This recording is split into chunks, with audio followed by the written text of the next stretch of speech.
Hi everyone, delonewolf here. Welcome back to some EVE Online, and in today's video we are going to take a quick trip into the Abyss with the Gila. The reason for that is that I want to cover the Abyss a little bit, talk about what I'm doing in that, and I definitely also want to ask you guys what you're doing into the Abyss at the moment, because I got a survey from CCP asking specifically these types of questions, focusing a lot on the new Abyssal Dead Space content. And well, I think it's important to try to see what works, what doesn't work, and how people are consuming that content at the moment. So to get ready, I'm doing this in the Gila. By far the most popular ship to run the Abyss with as well. If you saw CCP Fozzie's presentation from EVE Down Under, you know that it's like 64% of the runs are being done in Gilas at the moment. So we're gonna run a Calm Electrical. You can always quickly check here to see that you need EM resistance, and for this particular Gila fit you can also find it in the bio of my character Mizuko, but there is one specific resistance module that you have to switch around depending on the type. So here we go, EM ward amplifier, that's good. And of course a big advantage for the Gila, you've got all the drones, so you can switch those as well. And it's certainly something that I need to do forward for all of my ships, I think. So let's just grab a moon. Just make folders with the damage type, right? EM for the Navy Infiltrators, Explosive for the Valkyries, Kinetic for the Vespas, and then Thermal for the Hammerheads for the Gallente drones. So that's pretty good, right? The Gila, absolutely perfect ship for that. And talking about the Abyss, I'm running this probably once a week. My usual pattern is that I still come online in EVE Online, do my PI, do my BPCs, and then start exploring. I mean, Detal is a busy system, but you can see, in my opinion, there's way more cosmic signatures out there available for explorers at the moment, because a decent part of the solo players are actually running abyssal sites. And for me, whenever I run dry, I do a regular tour of the void, and if I don't find anything and I get the feeling that it's not going to be a good evening, then I'll just run into some abyssal site. So let's use this Calm Electrical Filament. Let's press activate. Let's remember EM, and yeah, this I would say once a week. I run probably 3-4 sites on an evening then. Tier 1s, Tier 2s, just the easy stuff. I don't want to risk my ship basically at this point. And I'm not running this for the ISK either. I'm basically running this to slowly make some progress, or try to make some progress on, oops, let's also put this up, on building some Triglavian tech and things like that. So my drones are out. We will normally be able to grab the Lancer there as well. And well, some things to note as well from EVE Down Under. There is going to be a balance patch on, and I should really add large collidables so that I can view those on the overview. They are going to do like a balance patch, a changes to the loot tables. So that could be quite interesting, good or bad, we don't know yet. Personally, what I'm really hoping, we see that Tier 1, Tier 2 is by far the most popular, that they allow you to basically run those, and if you want to stay in that tier, that you have the option of staying in that tier just from the drops that you're getting there. As long as they don't get away from that, I'm fine with putting some exclusive items in higher tiers and things like that. But just allow us to explore deeper into the Abyss, into higher tiers as we want. And as I've said, I'm definitely curious as to what you guys are doing into the Abyss at the moment. How often are you running them, and what tiers are you running? I personally am running Tier 1s, Tier 2s, just because they're fast, safe, and you know, that's the way I like my EVE Online experience at the moment. So as we finish that first room without even needing to fire a single missile, well, except on the loot, we are going to continue here. And thinking about the Abyss, what I'm doing and why I'm doing this at the moment, I've also been thinking a little bit about what would get me into the Abyss more often. And I think the answer to that is something that, yeah, I have to be honest, it's what would work, but I don't think it's a good solution for EVE Online, because it would be quite akin to something like a daily Abyssal run or a weekly Abyssal run that gives you like a bonus, that gives you, I I don't know, double loot, something extra for the effort of just entering into the Abyss. And that's not Eve, that's not the sandbox, but the reason I'm not really actively running Abyssal sites is because, well, I'm getting a lot of ISK out of my exploration, and if I wanted to get Triglavian skills, ships, modules, and all of that good stuff, I just, you know, earn ISK the old-fashioned way, and then try to grab everything from the market. No need to risk my own ship in. Let's put the drones here and there in those higher tier sites when I can just buy stuff off the market. It's a little bit, you could say, a disadvantage of EVE Online and its sandboxy nature. But it also means that you get actually an honest view of the popularity of certain content. For me, for instance, it's pretty obvious that I prefer exploring, trying to find combat sites and hoping for faction drops, which of course make a lot more ISK at the moment because people want to use those mods for the mutaplasmids. And that's my preferred playstyles. And all these playstyles actually have to, on their own merit, earn players' ambition to actually run them. I find that very interesting, and if CCP wants to make Into the Abyss more popular, they basically have to break that rule. They have to put in extra incentives to get people to run Into the Abyss if they feel like it's not popular enough. Doesn't sound like an EVE thing. Now, what I think would still be an acceptable... Let's break these EMs out, go like that. Is that a suppressor? Well, we'll see. We'll keep an eye on things. But something that would work, in my opinion, would be, for instance, let's grab everything, a rep grind. You know, add like a rep grind to the Abyssal sites that you do. Of course, the higher tier you go, the more rewards you get, but have something like that, and then you don't necessarily need to have super powerful rewards for that, but just, you know, Abyssal explorer skins, some cool armor for your character, things like that. Just give yourself an extra motivation to run a certain amount of sites. And then the way most of the grindy games, let's see what we got here, actually keep people in those grinds is, of course, that once you reach the maximum rep, that's where you actually can keep going, and as you make progress there, you can actually start to choose from rewards that could be interesting to you.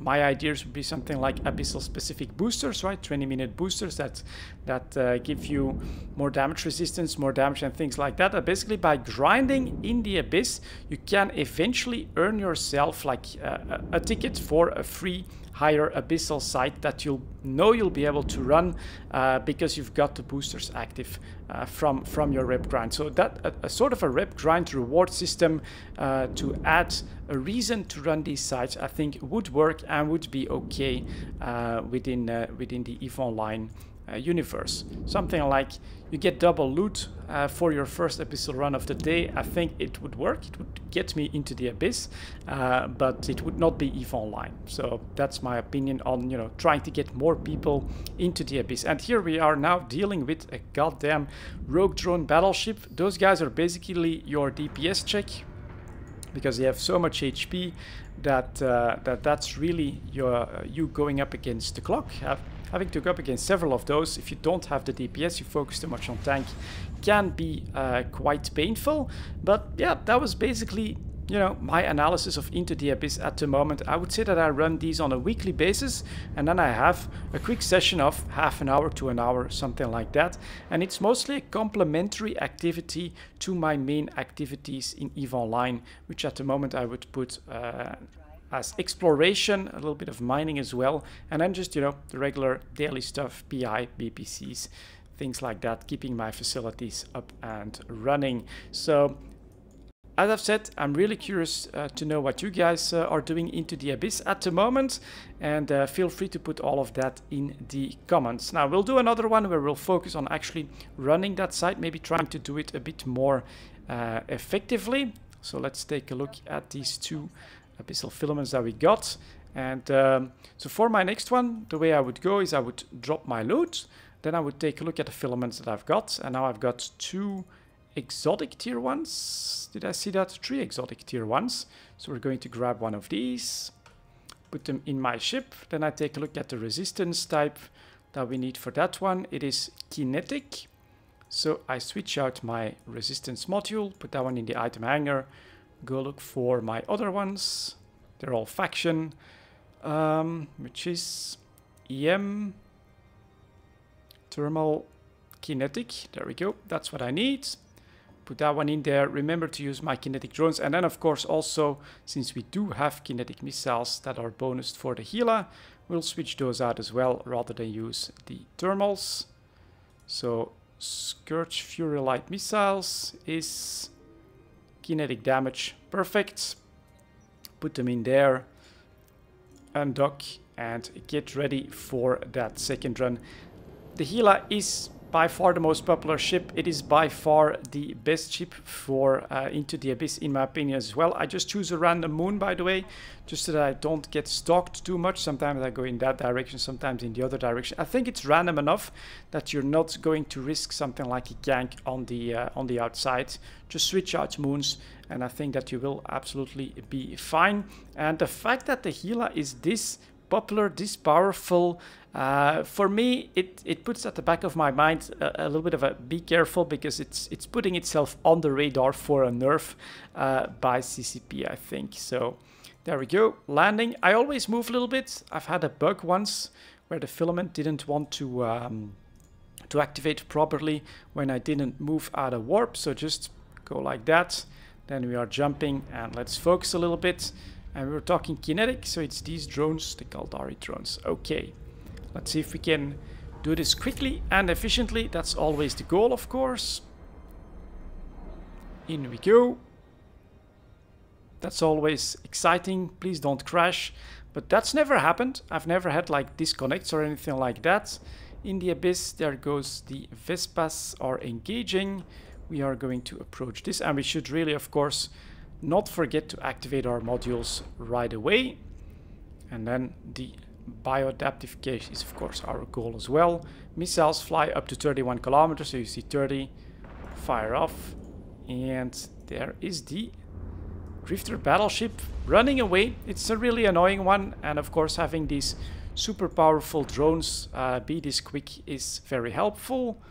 That's unfortunate. Again, no drops. So far, I have been able to sustain my tier 1, tier 2 runs just from the loot drops, but I've also noticed that on average, one of these containers in every run will on average not contain any loot. And then, yeah, here you can see my shields, of course, recovering quite quickly. That's what this specific Gila is all about, as my drones can project damage anywhere on the battlefield. So that was quick and easy, as the battleship still explodes.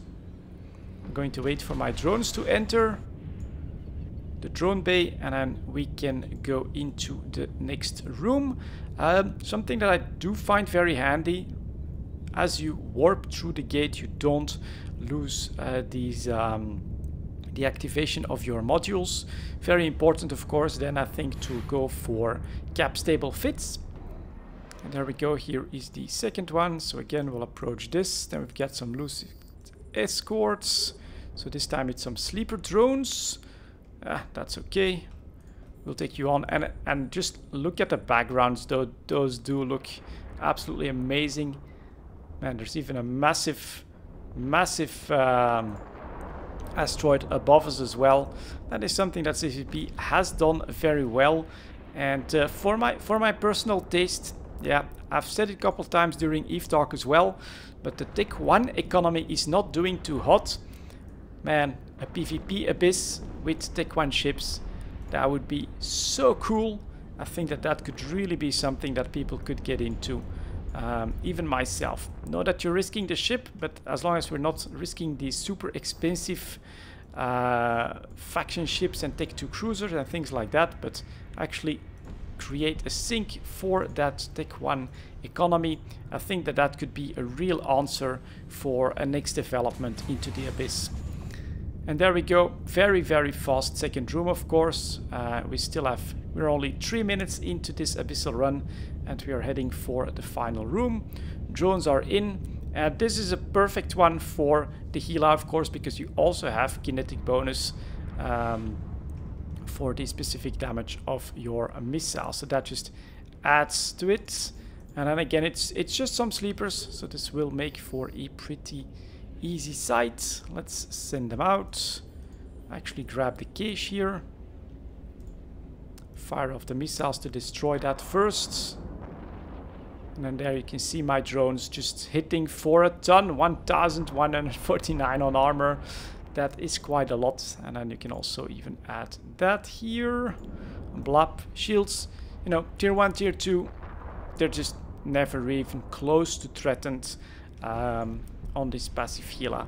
The big problem with passive ships, we've seen that before as I was testing tier 3s on CC, is of course once they are through that shield regen, you are in really big trouble. And so that is why at the moment I'm basically sticking to the lower tier stuff. There comes the loot, return the drones to drone bay. And yeah, tier 1s, I basically finished those in 5 minutes in this Gila. Fast, easy, you get skill books and things like that as well. And sometimes, look at that, not bad, 7.3 million. And luckily also some more filaments that we can run to just keep going. Drones are aboard, so we just need to get to the final room. And now we can keep going. And what is this one that I got? Another exotic, okay. So off we go, and as I head out of Abyssal Space back into New Eden, I want to thank you all very much for watching. Let me know in the comments what you're doing with Into the Abyss, and I'll see you all next time.